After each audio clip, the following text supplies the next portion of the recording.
오늘 우리에게 주시는 말씀 요한 1서 5장 11절에서 13절까지 말씀입니다. 요한 1서 5장 11절에서 13절. 저희들 길지 않으니까요. 한 목소리로 다 같이 읽겠습니다. 시작.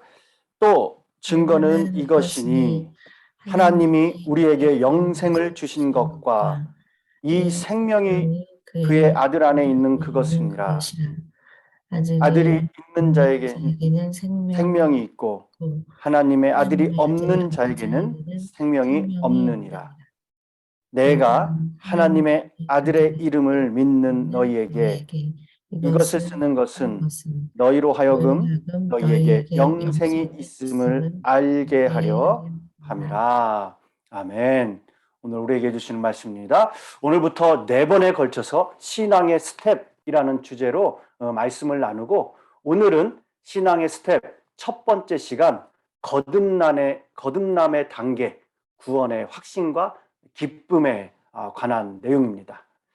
여러분, 이 사람은 태어나면서부터 부모의 양육을 받아서 자라기 시작합니다. 성장을 합니다. 부모의 사랑으로 태어나고 부모의 보호와 양육을 받으며 그러면서 신체와 정신이 자라고 그 가운데 사회성이나 정서도 그렇게 성숙해져 갑니다.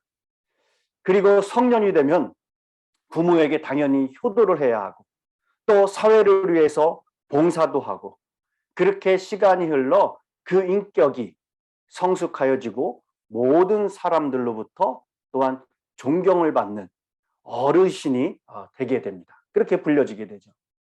이 과정이 가장 이상적인 과정입니다. 그런데 모든 과정 가운데 만약 한 부분이라도 잘못되면 정상적이지 못하게 됩니다. 여러분, 마찬가지로 이 신앙에도 이 신앙의 스텝, 성장의 단계가 있습니다. 이 단계에 하나라도 문제가 생기면은 여러 가지 부작용들, 여러 가지 어려움들이 있을 수 있습니다. 첫 번째 스텝은 거듭남의 단계로 구원의 확신과 기쁨, 그리고 구원의 확신 속에 거하는 그렇게 단계입니다. 스텝 2는 성장의 단계입니다. 은혜의 단계로 갓 태어난 아기가 젖을 먹고 부모의 사랑과 간신 가운데 자라듯이 신앙에도 말씀과 기도를 통해서 훈련되어지는 단계라는 거죠.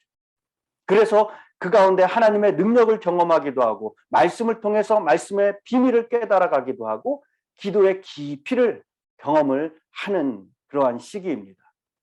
그래서 우리의 영혼을 살찌우는 단계 스텝 2로 이 기간에는 하나님의 은혜를 깊이 경험하는 단계입니다. 그리고 스텝 3는 사역의 단계로 일꾼의 단계입니다. 여러분, 살만 찌운 채 가만히 있으면 비만이 됩니다. 마찬가지로 영적인 것도 살만 찌운 채 가만히 있으면 영적 비만이 되는 거예요. 이런 결과로 많은 또한 부작용이 일어나게 되겠죠. 그렇기에 성장의 단계를 넘어서서 사역의 단계로 옮겨져야 되는 거예요. 그래서 주님과 교회와 다른 이들을 위해서 이 섬김의 단계입니다. 그리고 스텝 4는 성품의 단계입니다. 성품의 단계, 즉 인격의 단계입니다. 이 단계는 모든 사람에게 있어서 참으로 어려운 단계죠. 이 성품의 단계까지 올라가야 참된 그리스도인이다라고 할 수 있습니다. 여러분, 모든 그리스도인들의 최종적인 목적은 이 성품의 단계까지 이르는 겁니다. 즉 예수 그리스도를 닮는 것, 하나님의 성품에 참여하는 것, 그것이 바로 마지막 단계예요. 다른 말로 성화의 단계입니다. 이렇게 그리스도인들은 신앙의 스텝에 따라서 잘 성장해 가야 됩니다. 앞으로 4번에 걸쳐 신앙의 스텝을 통해 내 신앙은 어떤 단계에 놓여 있는지를 돌아보고 다음 스텝을 향한 성숙한 믿음이 되시길 간절히 바랍니다. 오늘은 신앙의 스텝 첫 번째로 거듭남의 단계입니다. 본문 13절은 이렇게 말씀하고 있습니다. 내가 하나님의 아들의 이름을 믿는 너희에게 이것을 쓴 것은 너희로 하여금 너희에게 영생이 있음을 알게 하려 함이라. 사도 요한이 이 편지를 쓰게 된 목적을 말해주는 말씀입니다.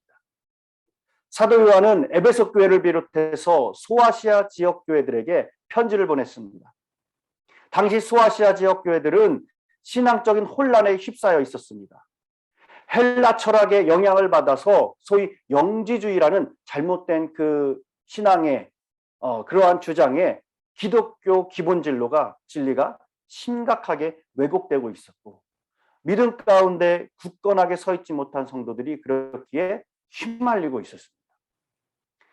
사도 요한이 가만히 있을 수가 없었습니다.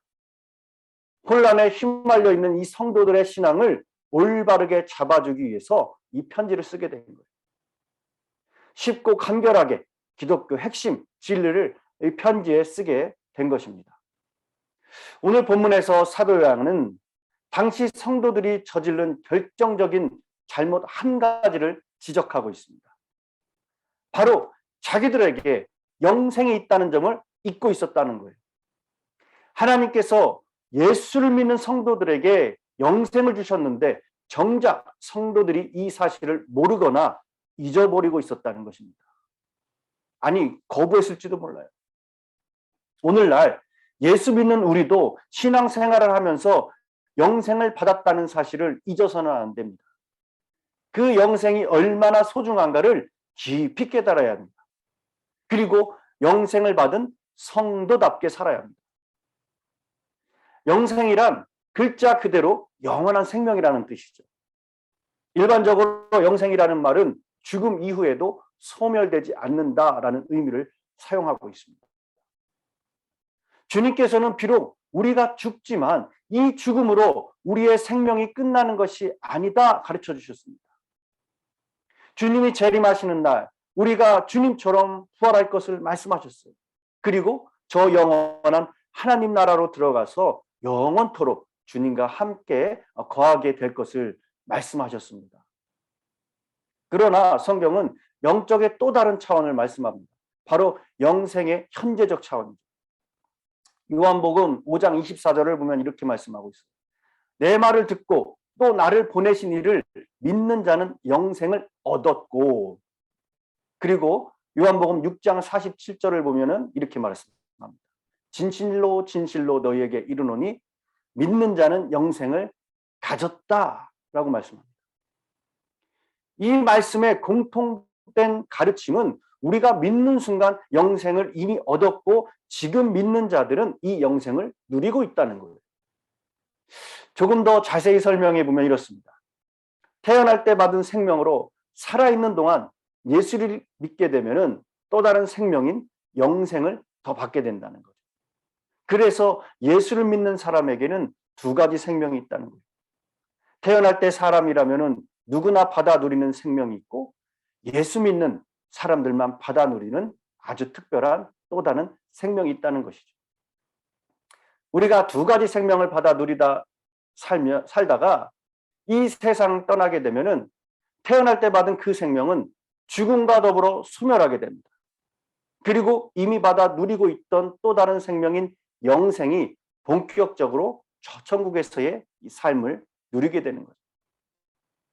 그렇다면 이 땅에 사는 동안 우리 그리스도인들은 이 영생을 어떻게 누리게 될까? 요한복음 17장 3절은 이 질문에 명확한 답을 줍니다. 영생은 유일하신 참 하나님과 그 보내신 자 예수 그리스도를 아는 것이다 라고 말씀합니다. 여기서 중요한 것은 영생을 아는 것으로 동일시하고 있어요. 이 안다라는 헬라어는 깊은 관계를 뜻할 때 사용되는 단어입니다. 그러니까 영생을 하나님을 아는 것이라고 할 때에 하나님과 깊은 관계를 맺는 것을 말합니다. 영생을 누린다는 것은 그 하나님과 깊은 관계 속에서 살아가는 아주 특별한 삶을 말하는 거예요. 다시 말해서 영생은 하나님과 아주 특별한 관계 속에서 살아가는 전혀 새로운 삶을 말합니다. 이 사도 요한은 지금 당시 성도들에게 그들 안에 이런 아주 특별한 삶, 영생이 있다는 사실을 잊지 말라라고 권고하고 있습니다. 여러분 잊지 마시기 바랍니다. 여러분 안에 영생이 있음을 확신하시고 그 생명으로 과연 기쁨이 있으십니까? 그 단계에 지금 누리고 계시고 여러분들 그 단계를 지나가셨습니까? 저와 여러분은 지금 그 영생을 소유함으로 감사함으로 이 새벽에 주 앞에 예배하고 있습니다. 여러분은 영생을 소유하고 간직하고 계시다는 사실을 잊어서는 안 됩니다. 그리고 이 영생을 풍성하게 누리며 살아야 될 줄 믿습니다. 요한복음의 결론 부분 보면은 요한일서의 결론과 비슷한 말씀으로 결론을 맺습니다. 요한복음 20장 30절에서 31절을 보면은 오직 이것을 기록함은 너희로 예수께서 하나님의 아들 그리스도이심을 믿게 하려 함이요 또 너희로 믿고 그 이름을 힘입어 생명을 얻게 하려 함이냐라고 말합니다.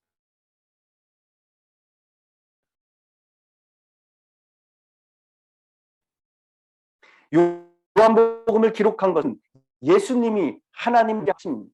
우리에게 영생을 주신 것인데 이 영원한 생명이 그 아들 안에 있다는 거예요.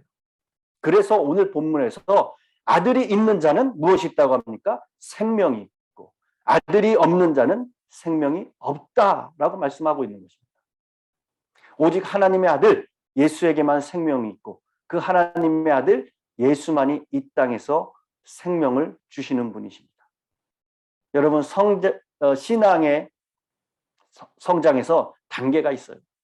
우리는 거듭남을 통해서 그리스도인으로서의 삶을 시작하게 됩니다. 마치 어린아이가 어머니의 뱃속에서 나와서 이 세상에 태어났을 때 여러분들 어떻게 해야죠? 출생신고를 하게 됩니다.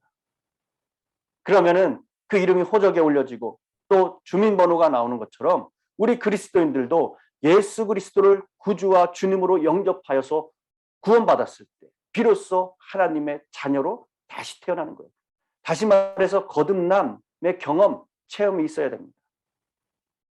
달리기 경주를 할 때 출발선에서 출발해야지 그 선수가 선수로서 인정을 받을 수 있는 것과 같습니다. 아무리 열심히 달려도 빨라도 출발선에서 제대로 출발하지 않은 선수는 실격이 되고 맙니다. 제대로 출발해야 됩니다. 마찬가지예요. 그리스도인들도 그리스도의 생명을 통하여 거듭남의 신앙으로 출발되고 시작되어야 됩니다. 물론 이 거듭남의 체험은 이 사람에 따라서 어떠한 신비한 놀라운 체험으로 드러나기도 하고 어떤 사람에게는 조금은 느껴지지 못하게 체험되는 사람도 분명히 있습니다. 하지만 분명한 것은 이 거듭남의 체험은 반드시 우리 개개인 각 사람에게 있어야 된다는 거예요. 어떤 사람들은 교회 생활 그리고 신앙생활에 아주 열심을 냅니다. 그러나 거듭남의 확신과 체험이 없다면 한번 깊이 생각해 볼 문제예요. 왜 그렇습니까? 출발선에서 제대로 출발하지 않았기 때문에 그렇습니다. 특히 이민사회에서 한국 교회는 어떻습니까?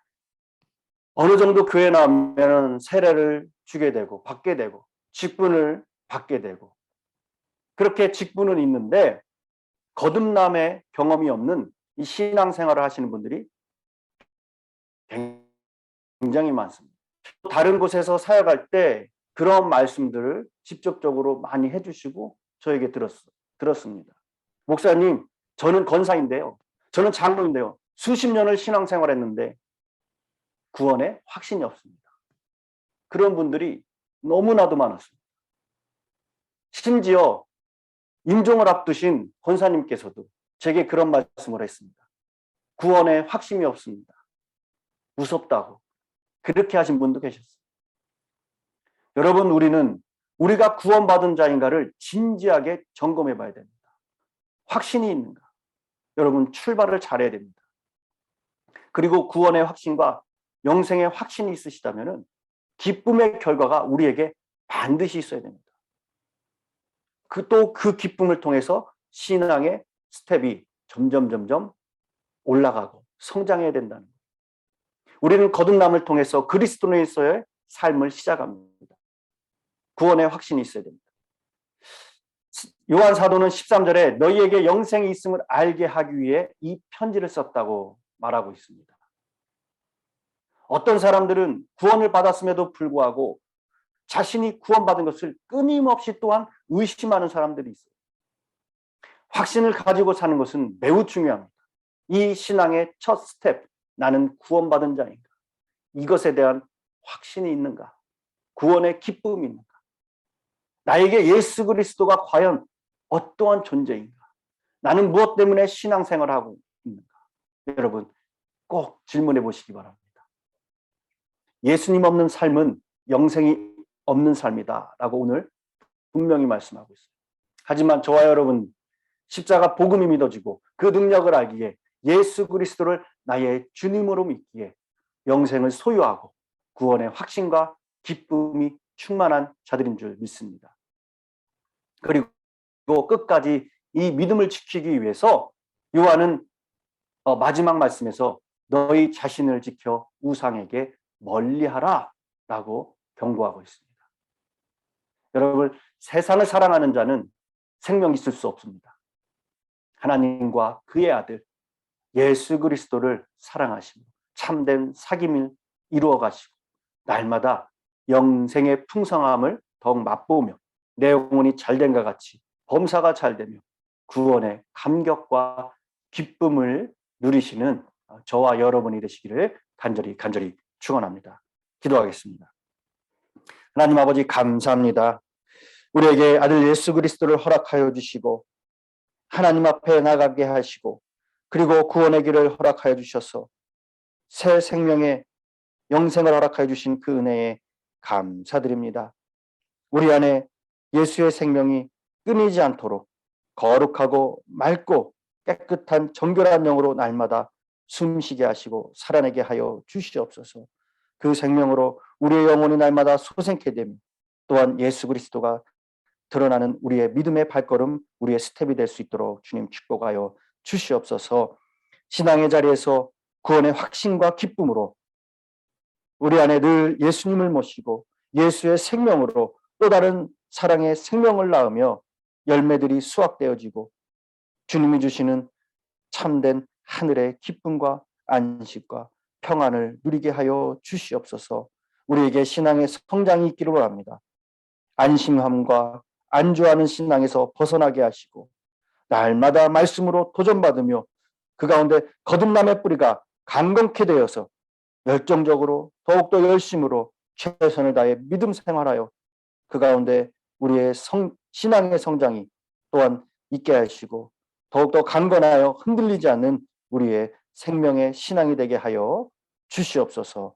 감사드리며 이 모든 말씀 우리 주 예수 그리스도의 이름으로 기도드렸습니다. 아멘. 오늘 말씀을 생각하시면서 다 같이 합심하여 기도의 자리로 나아가겠습니다. 기도합니다.